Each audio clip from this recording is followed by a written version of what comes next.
Le dernier bus, c'est qui est finalement celui qu'on utilise pratiquement le plus souvent quand on s'interface avec des capteurs. Enfin, ça dépend du type de capteur qu'on utilise, hein, mais moi, c'est celui que j'en compte le plus souvent, c'est le bus I2C. Donc, ce bus I2C, lui, on est toujours sur une communication qui est série. On est sur un système qui est synchrone aussi, donc on va avoir un signal d'horloge. On a des vitesses qui vont entre 100 kilobits et 5 mégabits. Donc vous voyez, c'est un peu moins rapide que le SPI, mais malgré tout, ça fait des vitesses qui sont quand même plus rapides qu'un port série, qu'un UART classique, même si 100 kilobits ou 112K, c'était assez proche sur un UART. Voilà. Mais on peut monter à 5 mégabits, ce qui est un peu plus intéressant. Par contre, on est sur un système qui est half duplex. Donc, ça veut dire qu'on n'a pas un signal RX et un signal TX, ou un MISO et un MOSI. Là, on n'a qu'un seul fil qui sert à la communication dans les deux sens. Et ce fil s'appelle SDA. Et on est plutôt quelque chose qui est short range. Alors là, comme le SPI, l'I2C, c'est un bus, au sens où on peut avoir un mètre et plusieurs esclaves dessus. Et c'est assez pratique parce que du coup, c'est juste deux fils qu'on va balader un peu sur notre circuit et qui va relier tous les composants, tous les sensors qui utilisent cette technologie-là. Donc c'est assez efficace en termes de routage et de nombre de fils. Ça va assez vite. Donc c'est un bus qui est assez souvent utilisé. Pour le faire fonctionner, on a besoin donc uniquement de deux fils plus une masse, donc SDA, SCL, donc moins que dans le cas du SPI. Et on n'a pas besoin de faire un chip select, contrairement au SPI, parce que en fait, chaque esclave va avoir une adresse. Et donc, en fait, quand le maître va parler à un esclave, il va lui parler en utilisant son adresse. Donc, les adresses sont sur 7 bits. Donc, en théorie, on pourra avoir jusqu'à 128 esclaves sur un circuit. Sauf qu'en fait, ça se passe un peu différemment parce que on ne peut pas faire le setup de l'adresse dans l'esclave. Il n'y a pas de solution pour le faire. Donc, en fait, les esclaves, ils ont une adresse qui est définie en dur par le fabricant.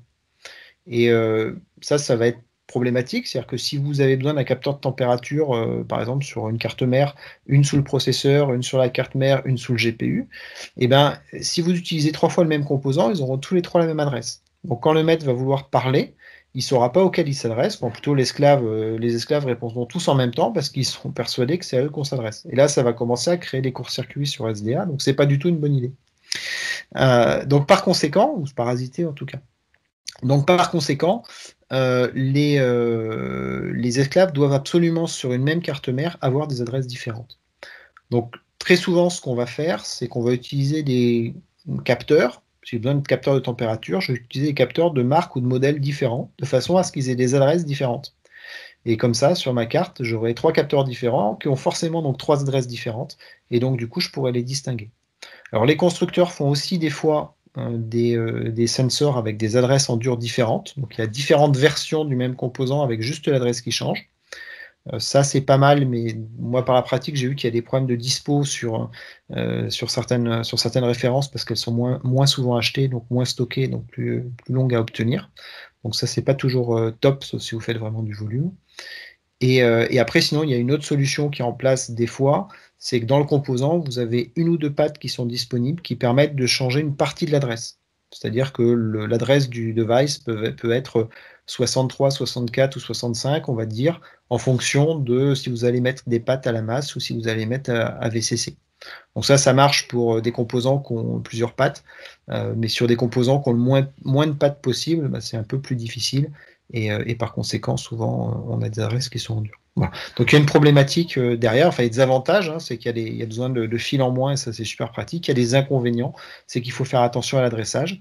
Et rien vous dit que, puisque c'est défini par les constructeurs et que, je sais pas, des devices en I2C, il y en a peut-être 20 000 qui existent dans le monde, et des adresses, il y en a 128. Donc forcément, il y a des devices qui ont plus différents, enfin des familles de devices différentes, qui ont la même adresse.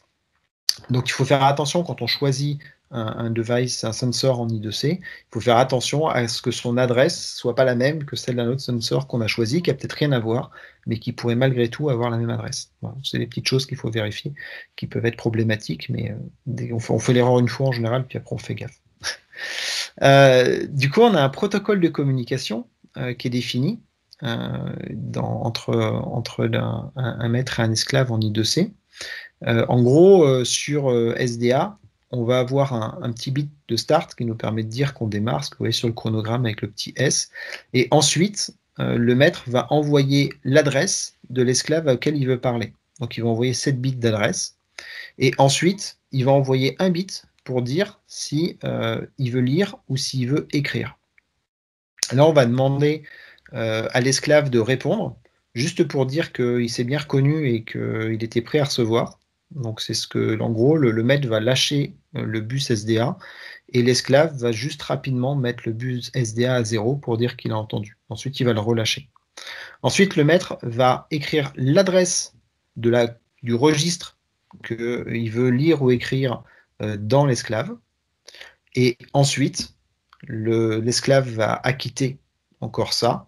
Et éventuellement derrière, la valeur qu'on veut lire ou qu'on veut écrire va être envoyée. Et puis ensuite, on peut répéter ça plusieurs fois, c'est-à-dire que là encore, on peut écrire 10 registres si on veut les uns à la suite des autres, ou on peut en lire 10 si on veut les uns à la suite des autres. Et quand on a terminé, bah, y a un élément qui indique que c'est fini. Encore une fois, l'esclave remet le bus à 0 ou à 1 pour acquitter qu'il ait bien terminé le traitement. Voilà. Puis après, on peut arrêter d'envoyer le signal d'horloge. Tout le monde peut dormir jusqu'au prochain coup. Voilà, donc il y a un protocole de communication comme ça qui est, alors pareil, hein, qui est relativement simple, hein, globalement, on peut facilement le programmer. Mais là encore, quand on va vouloir l'utiliser avec un Arduino, eh ben, on va utiliser une librairie qui est toute prête et qui utilise un petit coprocesseur qui sert au traitement de la communication I2C. Et cette librairie, elle s'appelle Wire, donc wire.h qu'on va inclure. Tout ça, c'est des librairies qui sont built-in, il n'y a pas besoin de les ajouter quand on fait de l'Arduino, ça vient avec le Arduino de base.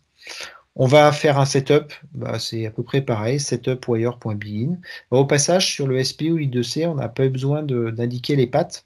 Alors, on peut le mettre des fois en option, surtout quand il y a des pattes alternatives, mais sur notre processeur, notre petit Arduino Uno, comme lui-même il est très simple et qu'il a un petit coprocesseur qui permet de faire l'I2C et l'OSPI, ce petit coprocesseur, il est relié en dur à certaines pattes, certaines GPIO, et donc ce sera forcément celles-ci qui sont utilisées, un peu comme l'UART, c'est forcément les pattes 1 et 2. Voilà.